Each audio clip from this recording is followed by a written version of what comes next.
এই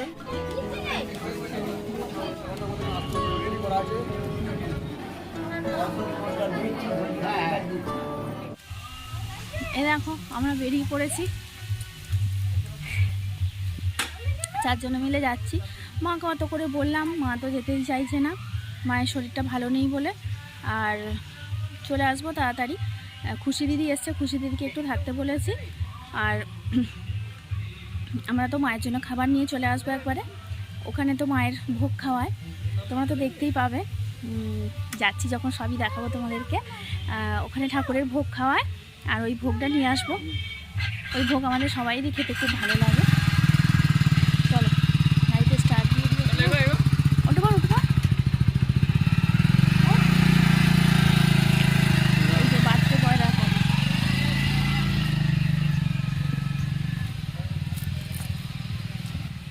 বসন্তকাল আসার সাথে সাথেই প্রকৃতি কিন্তু নিজেকে খুব সুন্দরভাবে সাজিয়ে নিয়েছে। যত দূর চোখ যাচ্ছে দেখো, সবুজ আর সবুজ। চারিদিকে কচি কচি ধান গাছ, আর রোদ্দুর পড়ে কি সুন্দর ঝলমল করছে। আর আমরা এখন কোথায় যাচ্ছি বলো তো? আজকে আমার বড় ছেলে রাতুলের জন্মদিন। এখন তোর পরীক্ষা চলছে, তাই বিশেষ জাঁকজমক করে জন্মদিনটা পালন করতে পারছি না। কিন্তু ভাবলাম অন্যরকমভাবে একটুখানি জন্মদিনটা পালন করা যাক। প্রসাদপুরের পঞ্চানন্দতলা আমাদের বাড়ি থেকে বিশেষ দূরত্ব নয়, মাত্র 10 মিনিটের পথ।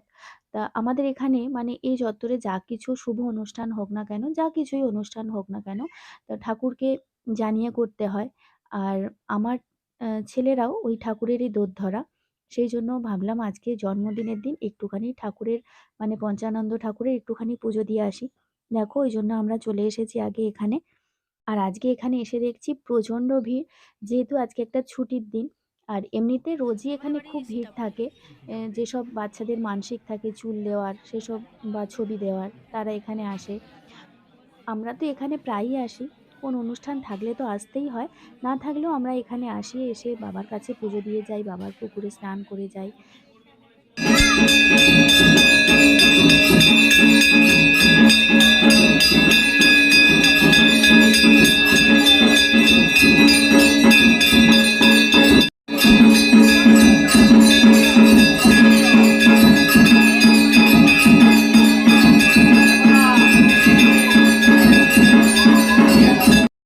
চলো এখানে তো পুজো দেওয়া হয়ে গেল, এখন আমরা যাব রাজবোলহাট। মানে রাজবল্লভী মায়ের কাছে। ওটাও আমাদের বাড়ি থেকে বেশি দূরত্ব নয়, খুব বাইকে খুব বেশি হলে 30 মিনিট সময় লাগবে। তা ওখানেই আজকে সারাদিন থাকবো, ওখানে স্নান করা, ওখানেই ভোগ খাওয়া, ওখানে মায়ের পুজো দেওয়া। ওখানে মায়ের ভোগের একটা বিশেষত্ব আছে, তোমাদের সবই দেখাবো, সবই জানাবো। আর আগে গিয়ে ওখানে ভোগের ব্যবস্থাটা করতে হবে। 9টার মধ্যে গেলে ওখানে টিকিট কাটতে হয়, কিন্তু যেহেতু আমাদের একটু দেরি হয়ে গেছে, সেই জন্য আগে টিকিটের ব্যবস্থা করতে যাচ্ছি। আমরা তো চলেই এসেছি, দেখছো মা রাজবল্লভী মায়ের কাছে পৌঁছে গেছি। আর আজকে দেখছো কত ভিড় হয়েছে, যেহেতু আজকে একটা ছুটির দিন আছে। প্রত্যেকটা জায়গায়, ওখানে প্রসাদপুরে গেলাম, ওখানেও প্রচণ্ড ভিড়, বাচ্চাদের চুল দেওয়া হচ্ছে। আর এখানেও দেখো কত ভিড়। এই যে মায়ের নাট মন্দিরের চারপাশটা এটা, আর এই যে এইখান দিয়ে হচ্ছে মায়ের পুকুর। এখানে অনেক কথাই আমরা শুনি, মা এখানে স্নান করেন, স্নান করে আসেন। যাই হোক, ছোটবেলা থেকে এসব যে সমস্ত আমরা গল্প শুনে এসেছি। আর এই বাঁদিকেরটা হচ্ছে মায়ের নাট মন্দির, আর এই সামনেই হচ্ছে মায়ের মন্দির। আমরা এখন ছুটে যাচ্ছি আগে ভোগের ব্যবস্থা করতে, কারণ এত মানুষ এসেছে, সবাই নিশ্চয়ই টিকিট কাটা হয়ে গেছে ভোগের জন্য। বুঝতে পারছি না যে ওনাদের কত ক্যাপাসিটি থাকে, আজকে পরিপূর্ণ হয়ে গেছে কিনা, ভোগ পাবো কিনা বুঝতে পারছি না। ওই জন্য একটু টেনশন হচ্ছে। আর আমরা এখন যেখানে ঢুকেছি এখানে হচ্ছে মায়ের রন্ধনশালা। মায়ের এখানেই প্রত্যেকদিন এখানেই রান্নাবান্না হয়, এবং অগণিত যে ভক্তজন খাওয়া-দাওয়া করে সেটা এখানেই খাওয়া-দাওয়া হয়, দেখতে পাচ্ছ। আর এখানে এসে দেখলাম শুধু আমি একা নয়, আমার মতো অনেকেই আছেন যারা এখানে ভোগের জন্য এখনো লাইন দিয়ে আছেন। তা কর্তৃপক্ষ এখান থেকে আমাদের আশ্বস্ত করলেন যে এখান থেকে মায়ের ভোগ না পেয়ে কেউ কোনোদিন যায় না। ওনারা ঠিক ব্যবস্থা করে দেবেন। চলো ভোগের ব্যবস্থা হয়ে গেছে, এবার যে জন্য আসা পুজো দেওয়ার, পুজো দেবো তার জন্য আগে আমরা তো বাড়ি থেকে স্নান করেই বেরিয়েছি। রায়বাবু স্নান করেনি, রায়বাবু মায়ের পুকুরে স্নান করবে। এই মায়ের পুকুরের অনেক কিছু মাহাত্ম্য আছে, সবটাই আমার শোনা কথা। যে দেখো তোমাকে দেখাইনি, পুকুরে স্নান করবে। চলো, আর আমি বাচ্চাগুলোকে স্নান করিয়ে নিয়েছি, বুগুলো স্নান করে এসছে, রাতুলো স্নান করে এসছে, কিন্তু ওদেরকে একটুখানি মাথায় যে ঠাকুরের পুকুরে জল একটু ছুঁয়ে দেবো, দিয়ে পুজো দিয়ে দেবো। চলো, সাবধানে নামবে, প্রচন্ড স্লিপ।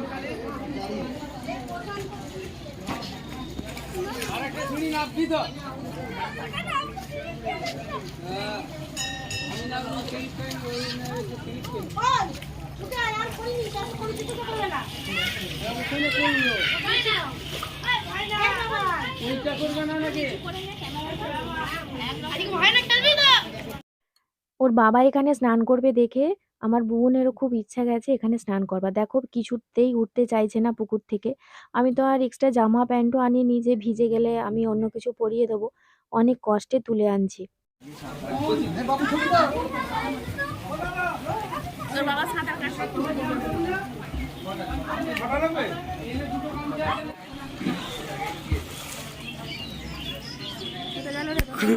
কোথায় গেল? কোথা দিয়ে উঠবে?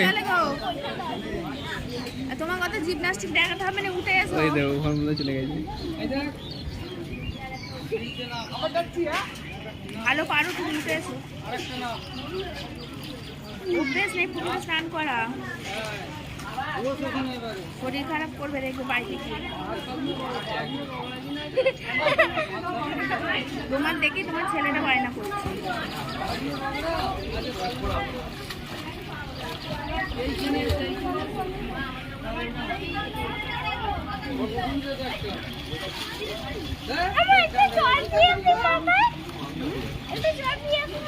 কি বলছো? এই কোথায় যাচ্ছিস রে? আমি দিয়ে দিলাম তো মাথায় জল, আবার কি? না আর নয়, আর নয়। বাবু তুই একটু মাথায় জল দিয়ে নে।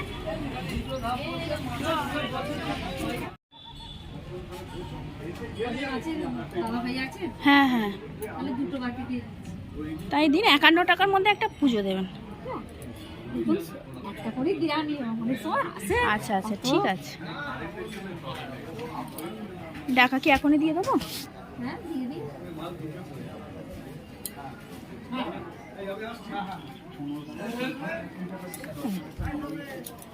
তুমি নামটা লিখে দাও তো।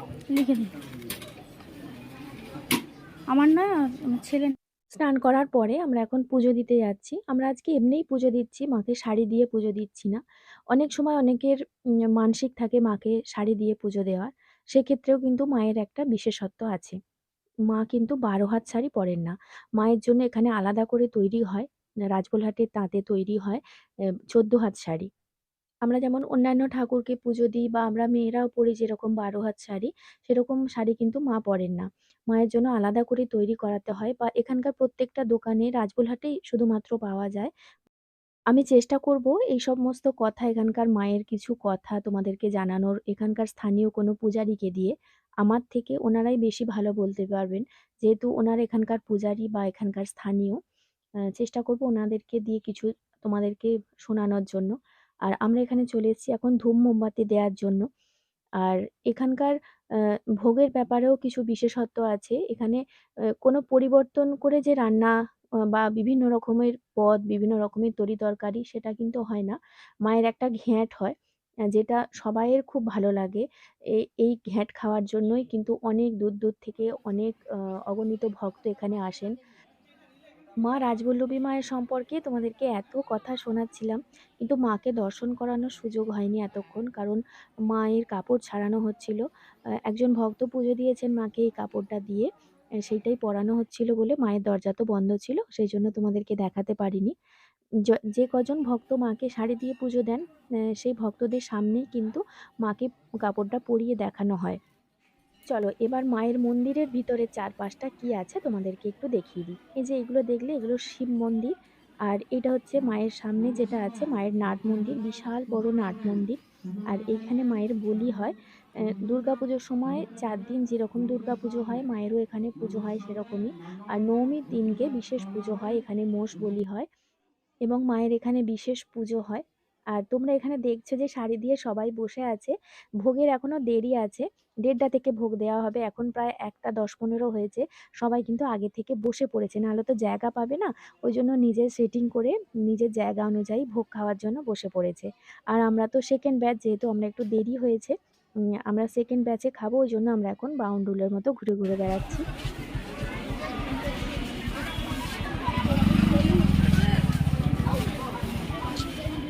আমরা এখানে প্রায়ই আসি। পুজো দেওয়া হয়ে গেছে, বুবুনের বায়না চলছিল ফ্রুটি খাবো, সেসব খাওয়া দাওয়া হয়ে গেছে। আমরা এখানে প্রায়ই আসি। আর এখানে প্রায় আসা হয়নি, লাস্ট বোধহয় ৩-৪ বছর আগে এসেছি। অনেকটাই চিনতে পারছি না, অনেকটাই ডেভেলপমেন্ট হয়ে গেছে। এত দোকান, এত মেলা, এত কিছু থাকে না। হ্যাঁ, ফুচকা খাবো তো, তুই খা। আমি খাচ্ছি। প্রচুর দোকান হয়ে গেছে, চিনতেই পারা যাচ্ছে না। এখানে আমার একটা বান্ধবীরও বাড়ি আছে, ও দেখে, আমার ব্লগ দেখে, অবশ্যই দেখবে।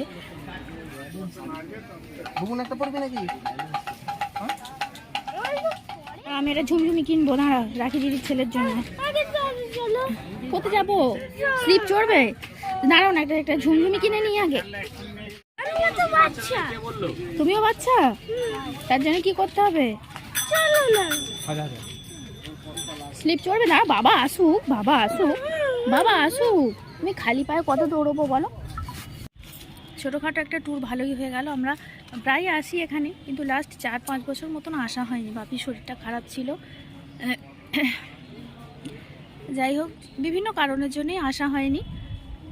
অনেক দেখছি যে এখানে চিনতেই পারা যাচ্ছে না এখানটা। আর তোমরাও চাইলে আসতে পারো, ভালো লাগবে। আর শুধু যে পুজো দিয়ে চলে যাওয়া তা নয়, এখানে এলেই ভোগ পাওয়া যায়। তবে এলেই মানে বেলা করে এলে হবে না, 9টার মধ্যে এসে এখানে নাম লেখাতে হয়। এরকম না, এসে নাম লেখাতে হয়। আর না হলে এখানকার যে দোকানদারগুলো আছে, ওরা ওদের কার্ড দিয়ে দিচ্ছে, ওই নাম্বারে আগে থেকে বলে রাখলেই হবে যে কটা কুপন হবে।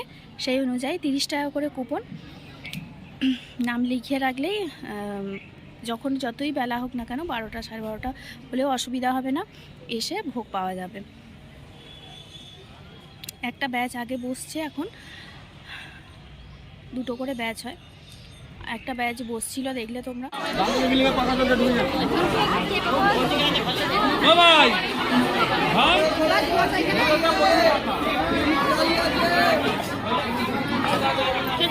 এখানে বসে পড়ি, চল।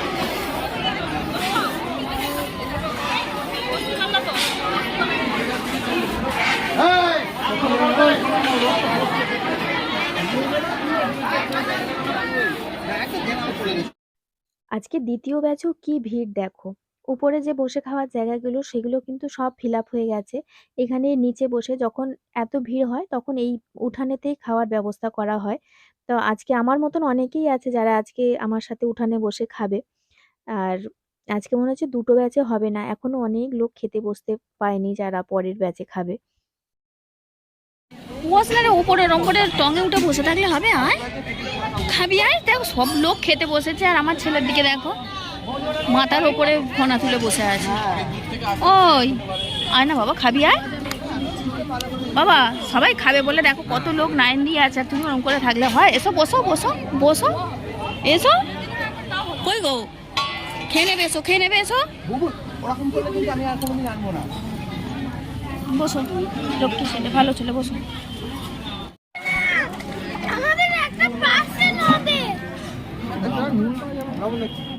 মায়ের ঘ্যাঁটের কথা তোমাদেরকে আগেই বলছিলাম যে প্রত্যেকদিন যে নতুনত্ব কোনো তরিতরকারি হয় তা কিন্তু হয় না। ডাল হয়, ডাল, ভাত, চাটনি, পায়েস আর এইরকম একটা ঘ্যাঁট হয়। এই ঘ্যাঁটের মধ্যে কিন্তু সমস্ত সবজি, সমস্ত শাক এবং মাছও কিন্তু এর মধ্যে দেয়াই থাকে।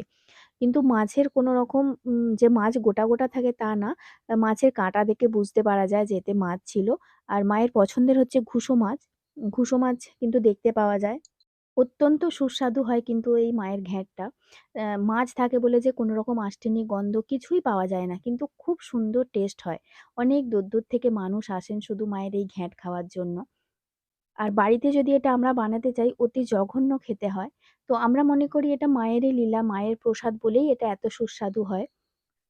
চলো অনেকদিন পরে মায়ের ঘ্যাঁট খেলাম। একদম পেট ভর্তি করে খেয়েছি, অনেকটা খেয়ে নিয়েছি।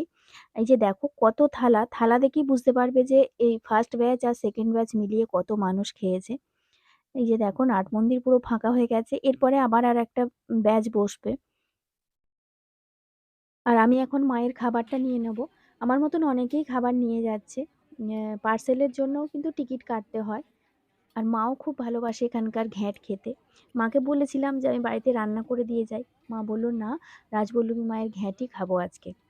আর চলো মাকে একবার দেখিয়ে দিই। মা এখন একটা নীল রঙের শাড়ি পরেছে।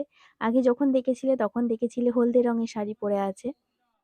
চলো হয়ে গেছে, চলো স্টার্ট দিয়ে গাড়ি যাবেন নাকি? আর স্টার্ট দাও।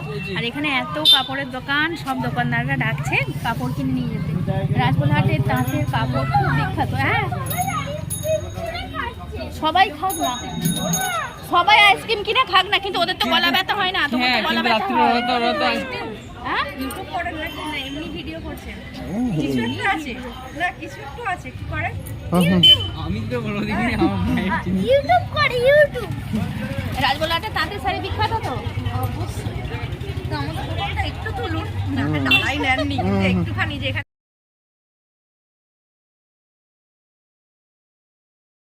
আপনি একটু শুরু করুন না, তারপর বলে দেবো। কি কাপড়ও রাখেন আপনারা? হ্যাঁ, মায়ের 14 হাত শাড়ি।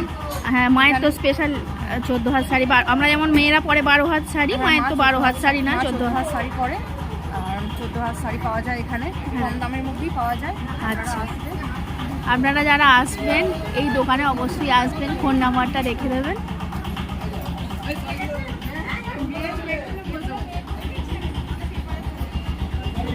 আর এমনি মেয়েদের পরার মতন 12 হাত শাড়িও আপনারা রাখেন? শাড়িও আছে, আচ্ছা ফুলের মালা আছে, জবার মালা, রজনীর মালা, সমস্ত কিছু এই একই দোকানে পেয়ে যাবেন আপনারা। আচ্ছা আমাদের এই প্রত্যেক বাংলার 1 তারিখ থেকে 20 তারিখ পালা থাকে।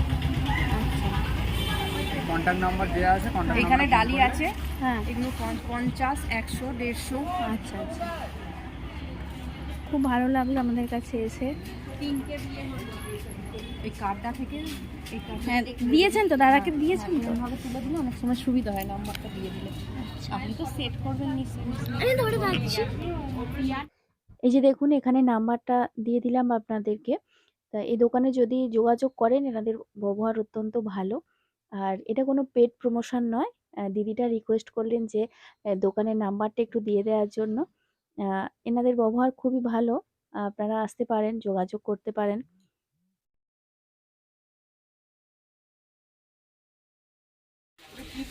এই যে এটা হচ্ছে মায়ের পুকুর, এখানে শুধুই মায়ের সমস্ত কিছু হয়। আর এই মন্দিরের অনেক কিছু মাহাত্ম্য আছে, ছোটোবেলা থেকে যতবারই আসি শুনি। তা এই মন্দিরেরই আর একজন পূজারীর কাছে একটু ভালো করে শুনি। সব বড় বড় হাঁড়িতে রান্না হয়। চলো তাহলে একটুখানি শুনে নেওয়া যাক এখানকার একটা পূজারীর কাছ থেকে। বলুন কতদিনের পুরনো এই আপনাদের মন্দির, কতদিনের পুরনো হলো? আমাদের মন্দিরটা সঠিক তথ্য নেই, হ্যাঁ, আর অনেক 600 বছরের পুরনো আমাদের মন্দির। আচ্ছা রাজা সদানন্দ রায় মন্দির প্রতিষ্ঠা করেছিলেন। তারপর থেকে আস্তে আস্তে করে এইভাবে মন্দির চলছে।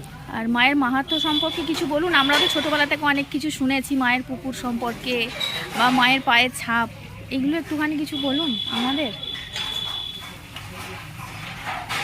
রেগুলার কত খায় এখানে আপনাদের, মানে কত লোকজন খায়?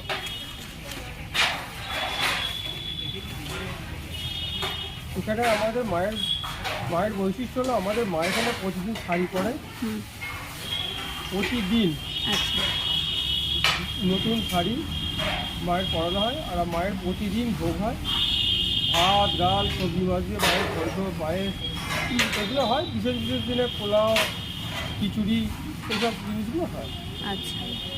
আর রেগুলার মোটামুটি কত লোক খায় এখানে? এখানে আমাদের ক্যাপাসিটি 1000 থেকে 1200 লোকের ক্যাপাসিটি। প্রত্যেক দিন খায়? আর দুর্গা পুজোর সময়, গেছে দুর্গা পুজোর সময় এখানে কিছু হয় মায়ের স্পেশাল? মায়ের বিশেষ পুজো দুর্গা পুজোর সময় এখানে মায়ের বলি হয়? অনুষ্ঠান হয় চারদিকে।